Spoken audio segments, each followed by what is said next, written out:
Lecture 55। पृष्ठ 1। इलायची की पहाड़ियाँ, कार्डमॉम हिल्स।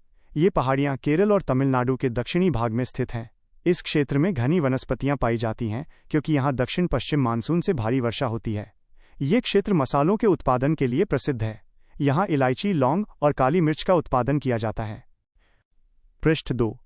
पूर्वी घाट की पहाड़ियाँ, ईस्टर्न घाट्स।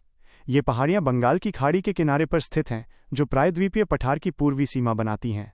इन्हें पूर्वी घाट की पहाड़ियाँ कहा जाता है। ये श्रृंखला उत्तर में महानदी से लेकर दक्षिण में तमिलनाडु तक फैली हुई है। ये एक सतत कंटिन्यूअस पहाड़ी श्रृंखला नहीं है, बल्कि खंडित डिसकंटिन्यूअस पहाड़ियों का उदाहरण है। इनकी ऊंचाई पश्चिमी घाट की तुलना में कम है। महेंद्रगिरी को इसकी सबसे ऊंची चोटी माना जाता है, NCERT के अनुसार।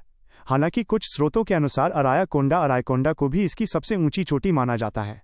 पूर्वी घाट की प्रमुख पहाड़ियाँ। महेंद्रगिरी, यह ओडिशा में स्थित है। इसे पूर्वी घाट की सबसे ऊंची चोटी माना जाता है।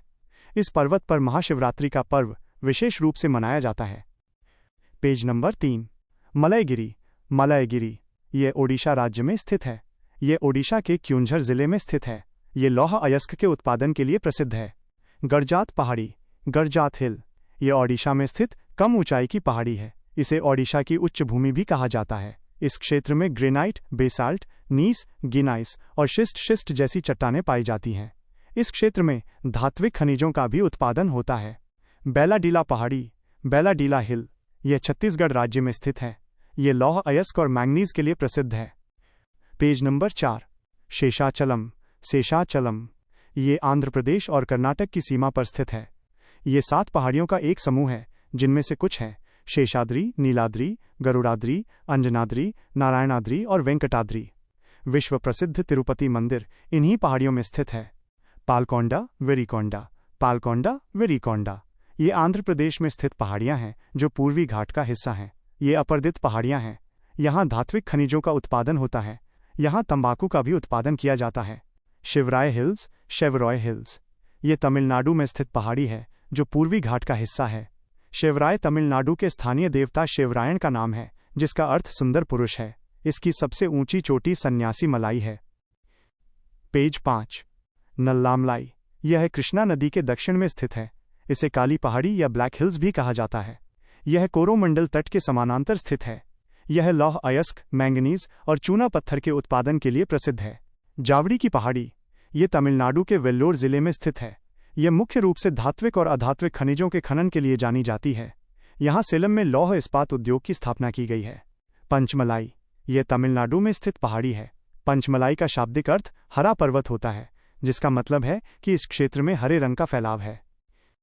पेज 6। दर्रे, पासेस। 1। थाल घाट, अवस्थिति महाराष्ट्र के ठाणे जिले में। विशेष तथ्य, ये मुंबई को नासिक से जोड़ता है। NH-44 और बदनापुर रेल लिंक इसी दर्रे से होकर गुजरते हैं। 2। भोर घाट, अवस्थिति महाराष्ट्र के रायगढ़ जिले में। विशेष तथ्य, ये मुंबई को पुणे से जोड़ता है। NH-66 और मुंबई पुणे रेल लिंक इसी दर्रे से होकर गुजरते हैं। 3। पाल घाट, अवस्थिति केरल में। विशेष तथ्य, ये केरल के पालक्कड़ तथा तमिलनाडु के कोयम्बटूर को आपस में जोड़ता है। NH-47 और चेन्नई एर्नाकुलम रेल लिंक इसी दर्रे से होकर गुजरते हैं। पेज 7। 4। सेनकोटा, सेनकोटा, अवस्थिति केरल तमिलनाडु सीमा पर। विशेष तथ्य, ये केरल के कोल्लम जिले को तमिलनाडु के मदुरै जिले से जोड़ता है। पेज 8। उत्तर भारत का विशाल मैदान। ये नोट्स भारत के एक नक्शे के साथ शुरू होते हैं जो उत्तर भारत के विशाल मैदान को दिखाता है। विस्तार, एक्सटेंट, इस मैदान का विस्तार पंजाब, हरियाणा, राजस्थान, दिल्ली, उत्तर प्रदेश, बिहार और पश्चिम बंगाल राज्यों में है। चौहद्दी, बाउंड्रीज, उत्तर में हिमालय, दक्षिण में प्रायद्वीपीय पठार, पश्चिम में सिंधु नदी, पूर्व में ब्रह्मपुत्र नदी। पेज 9। उत्तर भारत के विशाल मैदान की उत्पत्ति। आपके नोट्स में मैदान की उत्पत्ति के 2 सिद्धांत बताए गए हैं। 1. टेथीस सागर सिद्धांत, टेथीस सी थियरी। इस सिद्धांत के अनुसार उत्तर भारत का विशाल मैदान हिमालय के बनने के बाद टेथीस सागर में जमा हुए अवसादों तलछट से बना है। हिमालय के निर्माण के बाद टेथीस सागर में मौजूद सिल्ट और मिट्टी हिमालय के निचले क्षेत्रों में पश्चिम से पूर्व की ओर फैल गई, जिससे एक समतल और उपजाऊ मैदान बना। 2. नदियों के निक्षेपण का सिद्धांत, थियरी ऑफ रिवर डेपोजिशन। इस सिद्धांत के अनुसार उत्तर भारत का विशाल मैदान नदियों द्वारा लाए गए अवसादों के निक्षेपण जमाव की प्रक्रिया का परिणाम है। पहले प्रायद्वीपीय पठार और हिमालय के बीच एक गहरी खाई घाटी थी। पेज 10 उत्पत्ति और विशेषताएं।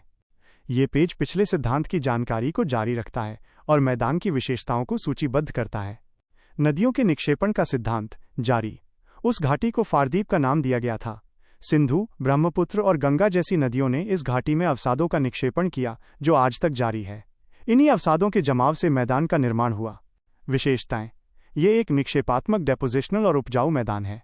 इसका सामान्य ढलान पश्चिम से पूर्व की ओर है। यहाँ क्वार्ट्ज चट्टानें और बांगर तथा खादर प्रकार की मिट्टी मौजूद है। पूर्व से पश्चिम की ओर वर्षा की मात्रा और वनस्पतियों की सघनता कम होती जाती है। पूर्वी भाग के निचले मैदानों को जहां जल जमाव होता है चोस या ताल कहते हैं। पेज 11 अन्य जानकारी। इस मैदान में उपजाऊ जलोढ़ मिट्टी मौजूद है। कोपेन के वर्गीकरण के अनुसार इस मैदान की जलवायु CWG प्रकार की है।